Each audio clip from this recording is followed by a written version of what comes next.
Hello, my name is Arletha Washington. Most of you know me as Lisa. I'm also known on social media as Beauty Boss Lisa. I am a new district manager level 3 from Atlanta, Georgia, and my team, Beauty Boss Nation, and I completed the qualifications last month in March of 2020. Now, last month was a very difficult month for a lot of people for a lot of reasons. And so I have been asked multiple times, well, how did you do it in this difficult environment with coronavirus and in this difficult economic season that we find ourselves in?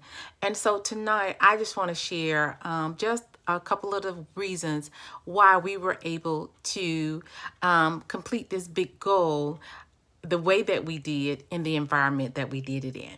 Okay, so first of all, there were many different parts to it, but I think looking back, there were just 5 little things that contributed to the big outcome. So the first little thing is that for several years, we have been putting in place the infrastructure to do just this. So for several years, for many years, for 20 years, I've been having a weekly team get together, training, whatever. The name has changed over the years, but it's been the same. But several years ago, about 7 years ago, when Zoom first came out, we started utilizing Zoom as our training platform. And so my whole team was already familiar with it. It's now the #1 app in the world, but we've been using it for 7 years to do our team meetups. And also, about the same time, I started incorporating a little bit of training each week on how to build your business on social media. So, and back then, Facebook wasn't the big thing back then. Facebook was new, and then there was Twitter. There was no Instagram. That was, at least if it was there, it wasn't a big player. So we trained in traditional ways to build your business, such as parties, facials, events and booths, and trunk shows. So we always train on the traditional ways to do the business, but we started incorporating a little bit of how to build your business online and on social media at the same time. And so because that was already there, because the infrastructure was there, because we talk about it every week, none of my team members were intimidated by it. Even if they chose not to do it that way, they were comfortable with it. They weren't intimidated. So one of the biggest things is that we got comfortable sharing online over the last couple of years. And so when everybody was forced to do it last month, it wasn't a big deal for us. The second thing is that when we were at National Conference in February, we made a decision that, well, we've been close to DM3 several times, but we just never hit it. When we made a decision in February, okay, in March, we're going to hit it. So that was a decision. We were sitting at the airport before we left California, and we made a pinky promise, and we said March is going to be our month. We're going to do it.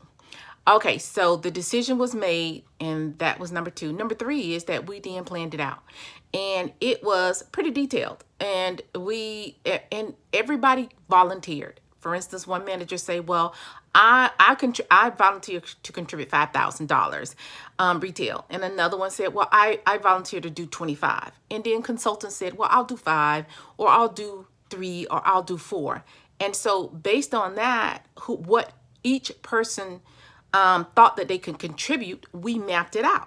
And then we figured out, well, okay, well, where were we going to get the shortfall from? And so it was planned out. But of course, things never go to plan. So that brings me to the 4th reasons that we were able to succeed is that even though we had a plan, when we hit a wall, we made adjustments. For instance, we were stuck at 13,000, and for days and days and days, nothing was moving. And so finally I said, this is silly. If the plan we have in place is not moving us, then let's move it. Let's do something else and move it. And so I sent out a video to my team members, about 19 minutes, and then all the managers shared it. And then I sent out a 5-minute video for customers, and all the managers shared it to the consultants, who then shared it with their customers. And so once those 2 videos went out, the needle just moved fast in. So we adjusted. And then, of course, the 5th reason why we were successful is that we just worked until the end, all the way up until the 3 a.m. We didn't stop. When we hit challenges with the internet, we hit challenges with the reports not updating, we hit challenges with product outages, but we kept a great attitude and we never considered throwing in the towel. We knew that one way or the other, if we kept our attitude good and we worked through the challenges, we were going to be successful. And so there you have it, the 5 reasons why we were able to pull this off in one of the most difficult economic months of the year. Was those 5 little things. We had an infrastructure there. We made a decision to do it. We planned it out. We made adjustments when we hit a wall, and we just worked really hard until the very end. So there you go. Hope this was helpful. Bye-bye.